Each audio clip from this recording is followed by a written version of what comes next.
तीसरी लहर से निपटने की तैयारी। वजीर-ए-आजम मोदी की सदारत में आला सतह की मीटिंग। मुल्क में ऑक्सीजन की दस्तयाबी का लिया गया जायजा। पंजाब में सरकार ने हटाया वीकेंड और नाइट कर्फ्यू। बार, रेस्तोरां और जिम खुलेंगे। कैप्टन अमरिंदर सिंह ने कहा कि स्कूल बंद रहेंगे लेकिन कॉलेज, कोचिंग सेंटर को मिलेगी रियायत। पंजाब में अकाली दल का ऐलान। इख्तिदार में हुई वापसी तो किसान आंदोलन में मारे गए लोगों के अहले खाना को मिलेगी नौकरी।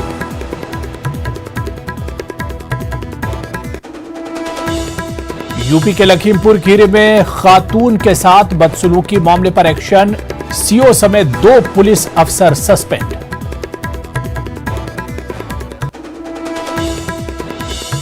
यूपी में ब्लॉक पंचायत में हुए तशद्दुद पर बोले अखिलेश यादव का वज़ीर आला योगी आदित्यनाथ यूपी में गुंडों को दे रहे हैं बढ़ावा।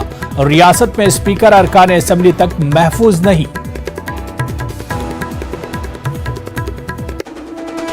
और बांग्लादेश की फूड प्रोसेसिंग फैक्ट्री में शदीद आतिशजदगी। कम से कम 52 अफराद की हुई मौत, दर्जनों जख्मी। बालाई मंजिल से कूदकर कई लोगों ने बचाई जान। दर्जनों अफराद अभी भी लापता।